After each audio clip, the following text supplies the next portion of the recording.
Welcome to the deep dive. Today we're unpacking a really surprising and I think powerful approach to negotiation. Mm. Just imagine this. You're Chris Voss, FBI hostage negotiator.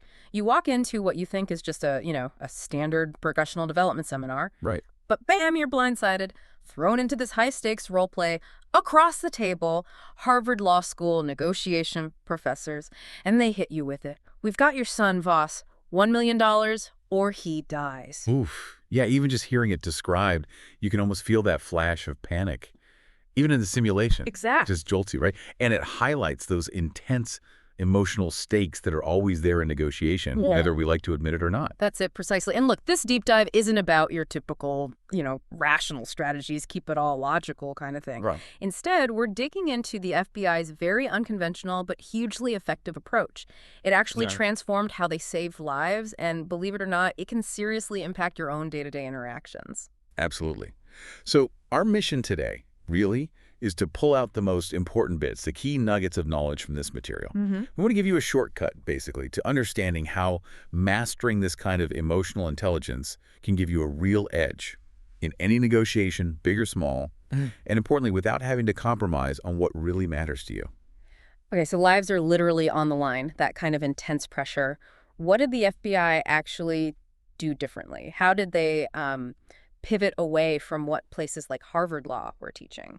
Well, for decades, the standard approach, the conventional wisdom thing, getting to yes, the Harvard Law method, it was all about rational problem solving. Right, logic, numbers. Exactly. Logic, math, economics. Find the common ground through reason.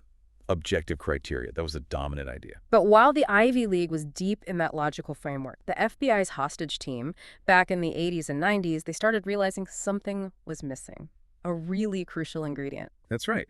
They started training agents in what was, frankly, an unproven system at the time. It was grounded in psychology, counseling techniques, crisis intervention. So less about logic, more about feeling. Pretty much, they essentially became, you could say, experts in empathy. And the surprising thing, their way worked. It really worked. It does sound counterintuitive, even a bit risky maybe. How did they justify moving away from decades of established rational theory, especially with such high stakes? Well, it actually makes a lot of sense when you bring in the work of psychologists like Daniel Kahneman and Amos Tversky. Kahneman and Tversky, right. Thinking fast and slow. Exactly. Their research over decades proved that we humans, well, we all suffer from cognitive bias. These are unconscious, often irrational brain processes that literally distort how we see reality. And there are tons of them, right? Oh, yeah. They discovered over 150 biases. And Kahneman argued pretty forcefully that trying to negotiate based purely on rational system 2 thinking without understanding that underlying emotional system 1. Well, he said it's like trying to make an omelet without first knowing how to crack an egg. Huh. I like that. You just can't ignore the emotional reality. You really can't. It's fundamental. So, okay, if ignoring emotion is like trying to make that omelet without cracking the egg, how do you start cracking that emotional egg in a situation where lives are on the line? You can't just split the difference there. And that raises a huge point. If these techniques work when you absolutely cannot fail, imagine their power in, say, negotiating a raise or dealing with a difficult colleague. Right. The hostage negotiator has to win. No compromises on the core goal. This requires what Voss calls emotional intelligence on steroids. That's why these tools are so uniquely powerful for getting what you actually need. Total success, not just a halfway compromise. Okay, so emotion is the key. How do you even start tapping into it effectively? The FBI's first big insight here, maybe surprisingly, it really comes down to how we listen. This whole approach, it demands you talk less, listen way more, really open up all your senses. You almost have to think of it like a therapist's couch scenario. Yeah, that soothing voice, really close listening, calm repetition, that gets you much further than hammering someone with logic. So what's the first technique? One of the core techniques is something called mirroring. Mirroring. Yeah, it's actually a natural neurobehavior. Humans, even animals, we copy each other subtly to build comfort and connection. Huh. Often without realizing it. Often totally unconscious. But it signals bonding, rapport. It builds trust because deep down, we fear what's different and are drawn to what's similar. And mirroring isn't just about rapport. It's like a subtle psychological amplifier. When you simply echo someone's last few words. Just the last few. Yeah, usually the last 1 to 3 critical words. You're not just showing you're listening. Your brain is unconsciously prompting them to elaborate, to say more. Their brain registers your repetition as an invitation.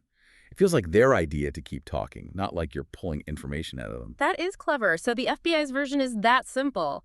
Repeat the last 1 to 3 critical words. Deceptively simple, yes. By repeating, you trigger that mirroring instinct, and almost inevitably, your counterpart will elaborate. They'll keep the connection going. And the tone is important here. Right. Crucial. The intention behind most mirrors should be something like, please help me understand. It's an inquisitive, gentle tone. Not challenging, just curious. That's what draws out more information. That makes so much sense. It reminds me of that story, the student whose boss just popped in and said, let's make 2 copies of all the paperwork. Right, the skeptical bot. Yeah, and she just calmly mirrored 2 copies with that inquisitive tone. Because, yeah, just store it anywhere. And she mirrors again, totally calm, anywhere. And that pause? That pause was everything. It made him stop and think. And then he revealed what he actually needed. 2 digital backups. Saved her potentially days of pointless photocopying just by mirroring. It's a fantastic example of getting to the real need without any confrontation at all. Okay, what else is in this active listening toolkit? Another really key tool is the late-night FM DJ voice. Okay, I think I can picture that. Yeah, think calm, clear, slow-paced. Critically, with a downward inflection at the end of sentences. It's naturally soothing. It creates a sense of safety, and it invites the other person to relax and open up. Makes them feel less defensive. Exactly. And then, related to that, is the deliberate use of silence. Ah, the power of the pause. Absolutely, especially after you've used a mirror or asked a question. Just wait. Let the silence hang for a beat longer than feels comfortable. Because people rush to fill the void. They almost always do, and often they reveal much more than they originally intended to, just to break that silence. Okay, so active listening is the foundation. Mirroring, DJ voice, silence. Where do we go from there? That foundation lets you move into what's called tactical empathy. Tactical empathy. Sounds calculated. It is, but in a good way. It's the art of recognizing and then actually articulating your counterpart's perspective, their feelings, their situation. But wait, does that mean you have to agree with them? What if they're being completely unreasonable? That's the crucial distinction. It does not mean agreeing with their ideas. You might think they're totally off base, crazy even. Right. But by simply acknowledging their situation, saying what you see, you immediately signal, I'm listening, I hear you. And once they feel heard, well, they might just tell you something useful. Okay, so you recognize their perspective. What's the next step? How do you articulate it? This is where it becomes a real art. The next powerful step is to name the emotion you're sensing. This technique is called labeling. Labeling. You literally give their emotion a name. Phrases like, it looks like you're feeling X, or it sounds like Y, or it seems like Z might be going on. Why does that work? It's described as a kind of shortcut to intimacy. It validates their emotion, shows you're identifying with how they feel, and, really importantly, it helps diffuse negative dynamics, anger, fear, suspicion, by bringing them out into the open. Exposing them makes them less scary. Precisely. Once it's named, it feels less overwhelming, more manageable. How does that work with something like anger? Anger seems like it would just escalate. Well, anger itself is rarely productive in a negotiation. Yeah. Labeling anger, it sounds like you're really angry about this. It actually helps de-escalate. It forces the person, even subconsciously, to acknowledge their feeling rather than just acting out from it. It creates a pause, a moment for reflection. That's powerful. I remember reading about an instructor who needed volunteers for a role play, which people are usually hesitant about. Instead of just asking, he'd say something like, okay, in case you're worried about volunteering to role play with me, yeah, it's going to be horrible. He labeled their fear right up front. Exactly. He disarmed their anxiety by naming it. And apparently he always got more volunteers than he needed. It's brilliant. And you see this in sales, too. There was a sales rep, TJ, trying to sell Delinquent Giant season tickets. Not an easy sell. Definitely not. His first script was all about him, his targets. Me, me, me. Didn't work at all. Zero success. Predictably. But then he made some subtle tweaks. He started labeling the fans' likely situation, acknowledging the tough economic times, the stress they might be under. It sounds like things have been pretty tight lately. Showing empathy. Tactical empathy. He diffused that negative dynamic. And guess what? He successfully set up payment plans with all of them. It just shows that deep emotional resonance you get when you acknowledge the other person's reality. Tiny changes, huge impact. Now, speaking of disarming things, there's a specific type of labeling called the accusation audit, right? Yes, that's a really potent one. What is that exactly? It's where you proactively list out all the negative things your counterpart might be thinking or feeling about you or your position before they even get a chance to say them. So you voice their worst assumptions about you. Exactly. You probably think I'm just here to waste your time, or you might feel like we've been difficult to deal with. By saying it first, you take the sting out of it. It preemptively disarms their complaints and counterintuitively builds a surprising amount of trust. Because you're showing you understand their potential negatives. Right. It shows you're not afraid of the negatives and you're aware of their perspective. Which leads us nicely into another really counterintuitive idea. The unexpected power of the word no. Ah, yes, the dreaded no. Most people try to avoid hearing it at all costs. We do. We mistakenly think because a final yes is good, that getting yeses all along the way is also good. But that's not true. Often, no.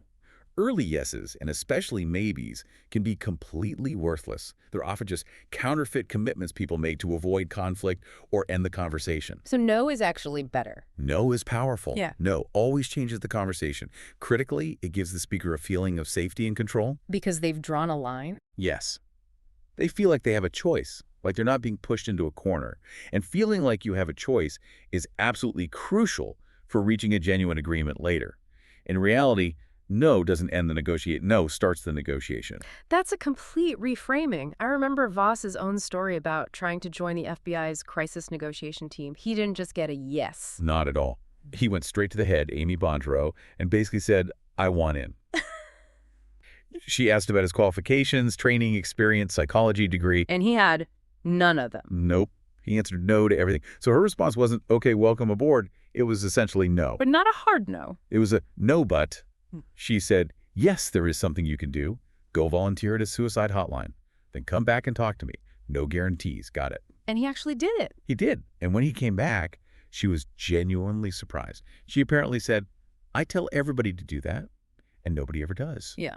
That initial no forced him down a path that ultimately proved his commitment and opened the door. So no can create opportunities. Absolutely. And remember, especially in high-stakes scenarios, the fundamental rule is no deal is better than a bad deal.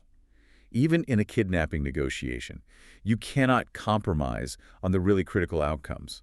Sometimes no is the only safe answer. Okay, so if no can be a productive starting point, how do you then move forward? How do you gather information and gently guide the conversation without being pushy or aggressive? This brings us to calibrated questions. These are very specific kinds of open-ended questions. And they typically start with how or what. Exactly. How or what, not why. Why not why? Because why tends to sound accusatory. Think about it. Why did you do that? It instantly puts people on the defensive. Oh, okay. Yeah, it makes sense. But how and what questions?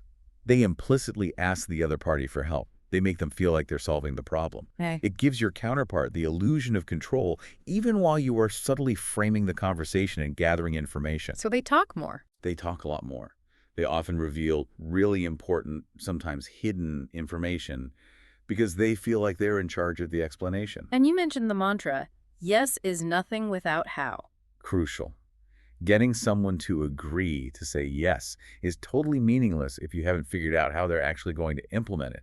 The how is where the rubber meets the road. Can you give an example of a calibrated question in action? A really powerful one is simply asking, how am I supposed to do that? So it's a way of saying no without actually saying no. Exactly. It's gentle, it's non-confrontational, but it very clearly signals that their proposal is unworkable for you. And it subtly pushes them to start searching for alternative solutions. Often they'll start proposing your preferred solutions or even start negotiating against themselves. That's brilliant. I remember Voss talk about his very first real hostage situation. High pressure. Yeah, feet to the fire stuff. A drug dealer's girlfriend had been kidnapped by another dealer, and the boyfriend just blurted out to the kidnapper on the phone, "Hey, dog, how do I know she's all right?" A totally natural question. Right. A how question. Right. And what happened? The kidnapper, without being asked directly, volunteered to put the girlfriend on the phone. He thought it was his idea to offer proof of life. Perfect example. The boyfriend gained the upper hand just by giving the kidnapper the illusion of control with that simple how question. And it works in business too, right? The student with the client who just wouldn't pay. Oh yeah, classic situation.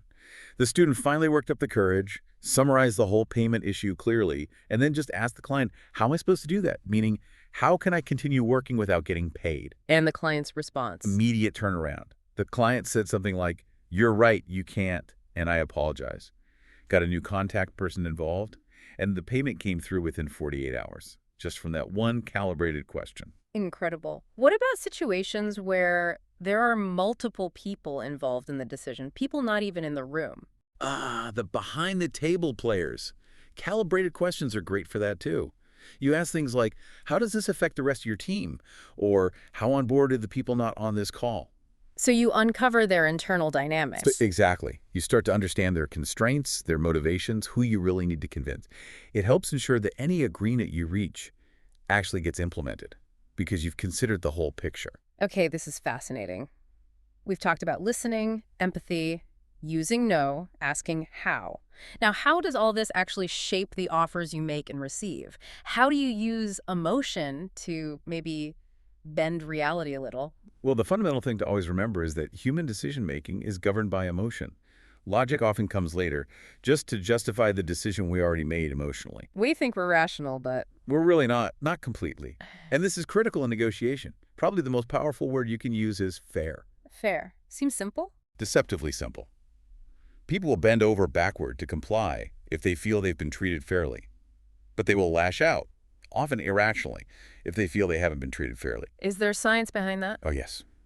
A decade of brain imaging studies shows it clearly. Our brains, specifically areas involved in emotion like the insular cortex, light up powerfully in response to perceived unfairness. It's a deep, primal trigger. Like those capuchin monkeys. Exactly. The famous experiment where one monkey gets a cucumber slice, the other gets a tasty grape for the same task. The one getting the cucumber goes absolutely bananas, throws the cucumber back, rejects unfairness even if it means getting nothing. And we see that in human games too, like the ultimatum game. Absolutely. In that game, one person gets a sum of money, say $10, and has to propose a split with another person. If the second person accepts, they both get the money. If they reject, nobody gets anything. Rationally, you should accept any offer greater than zero, right? $1 is better than nothing. Rationally, yes. But what happens? Most people will reject offers they perceive as unfair, typically anything less than, say, $3 or $4 out of the $10. The negative emotional hit of feeling cheated outweighs the positive rational value of getting a couple of bucks. So people aren't purely rational profit maximizers. Not when fairness is involved. And the real insight here for negotiators isn't just being fair, it's understanding the immense power of the perception of fairness. Ah, so you can frame things. You can strategically frame your proposal so they feel fair to the other side, tapping into that powerful emotional need, even if the objective terms might favor you. Emotional acceptance can often override logical self-interest. Okay, what about when it comes to actual numbers, like price? Anchoring comes into play here, right? Big time. Experienced negotiators often start with what seems like a ridiculous or extreme anchor, a really high or low first offer. And if you're not ready for it, If you're unprepared, that extreme anchor can shock you, make you question your own position, and maybe make you immediately jump to your maximum concession. so how do you handle that? Well, as a well-prepared negotiator using these techniques, you actually want the other party to name their price first. You welcome the extreme anchor Why? because it gives you information. You prepare yourself psychologically to withstand that first offer without flinching. Let them anchor, then you can work from there using empathy and calibrated questions. Voss had an example of using anchoring and loss aversion together, didn't he? The Chris discount. Yes, brilliant example.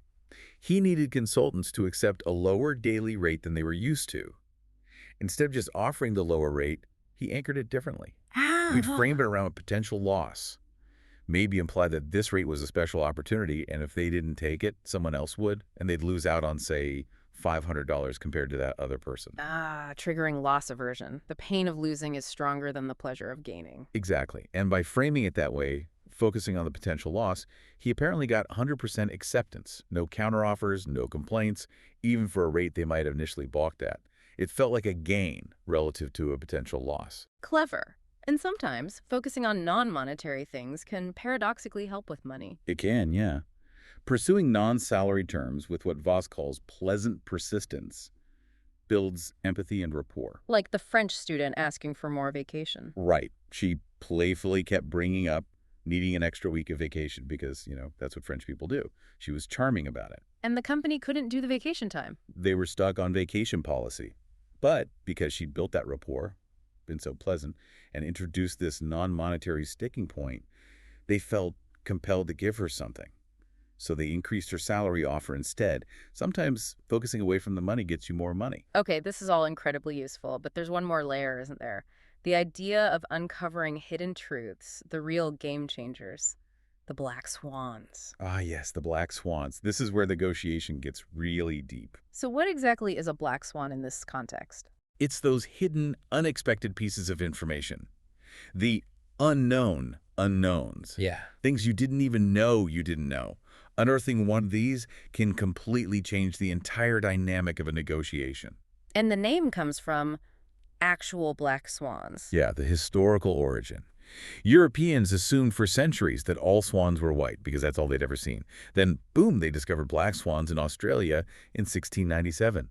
It shattered their existing worldview. So Nassim Taleb popularized it for things that were thought impossible or never even imagined. Exactly. Things that fundamentally alter your understanding once discovered. How do you even look for something you don't know exists? The crucial insight, the mindset you need is, it's not crazy, it's a clue. When someone on the other side seems irrational or like they're acting crazy, chances are they almost certainly aren't. From their perspective, their actions make sense. So they're acting based on something hidden. Likely, yes.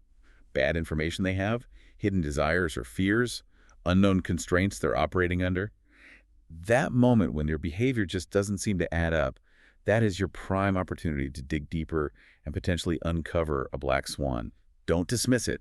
Investigate it. So it's not just about what they say, but why they might be acting in a way that seems illogical to you. Precisely. You have to constantly question your own assumptions and dig beneath the surface. What's unsaid or acted out strangely could be far more important than the words themselves. Is there an example of finding one? Yeah, the story of the client whose perfect email to a key contact at Coca-Cola went completely unanswered, just ignored. Seemed totally irrational, right? Bad business. Very weird. But instead of just giving up or getting angry, they dug deeper. They used their network, asked questions, and they discovered the black swan. The contact's entire division was in chaos. He lost all his internal influence and was probably too embarrassed or overwhelmed to even respond. Ah, a hidden constraint. Exactly. Knowing that changed their entire strategy. They stopped trying to go through him and found another way in. The crazy behavior was actually a clue to a hidden reality. So how do you systematically find these hidden truths? One way mentioned is knowing their religion. What does that mean? It sounds intense. It is intense, but it's not necessarily about literal religion. It means understanding your counterpart's fundamental worldview, their core values, their deepest beliefs, their reason for being, what truly drives them. It involves moving beyond just the issues on the table and understanding their life, their emotional drivers. Getting into their head on a deeper level. Yes. And if you can access that hidden space, you gain what's called normative leverage. You can influence them by appealing to those core values, things they hold sacred. The example of the farmer, Watson, in the standoff. Classic case. 48-hour standoff. Farmer threatening to blow up his tractor full of explosives in Washington, D.C. Major incident. What was his religion? Through listening, digging, understanding his background, the negotiators figured out his core driver wasn't necessarily the specific political demands he was making. His religion was a desperate desire to be heard for his message, his struggle, to survive him. So they used that. They leveraged it. They Right. emphasized, look, you've already made national news, your message is out there, but for it to continue, for it to have lasting impact, you need to survive to keep telling it. They appealed directly to his core desire, the survival of his message, and that's what ultimately led him to surrender peacefully. Wow. That's profound. Any practical tips for uncovering someone's religion? Well, one key thing is to review everything you hear, maybe multiple times. You rarely catch everything, especially the subtle stuff the first time around. Get transcripts, recordings. If possible, yes. Or just meticulous notes. And critically, use backup listeners if you can. People on your team whose only job is to listen silently and try to pick up on the things you miss, to listen between the lines for those deeper clues. 2 sets of ears are better than 1. Definitely. Another angle is leveraging the similarity principle.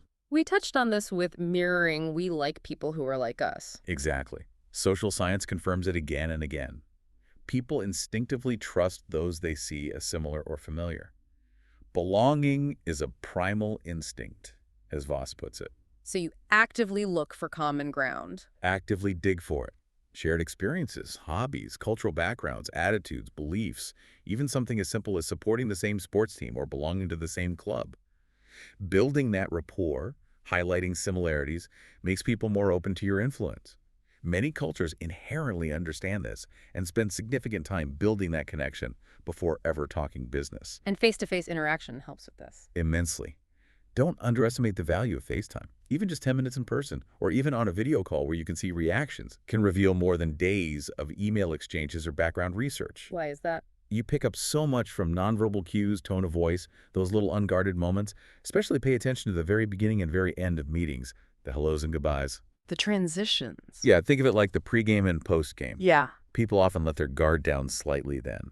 That's when true feelings, hidden anxieties, or maybe even a hint of a black swan might surface inadvertently. A sigh, a quick glance away, a sudden change in posture.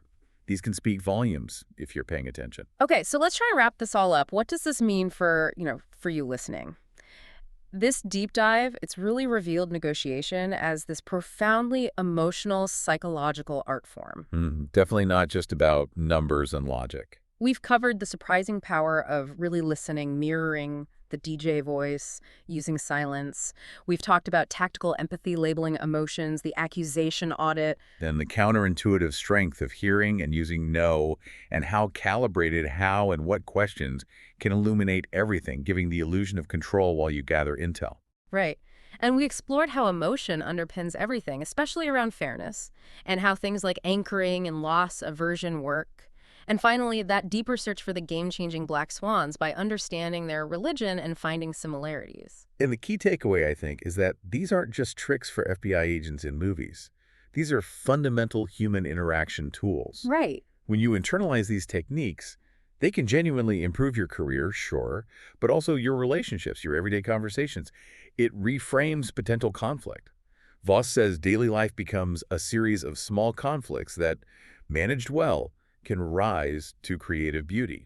I love that framing. It's not about winning over someone, but navigating together more effectively, and maybe the ultimate secret, as Voss suggests. The secret to gaining the upper hand in a negotiation is actually giving the other side the illusion of control. It loops right back to those calibrated questions, doesn't it? Empowering them to find your solution. So the final thought for you to ponder is, what hidden truths, what black swans, might you uncover when you truly embrace the unknown in your next conversation? What happens when you start listening differently?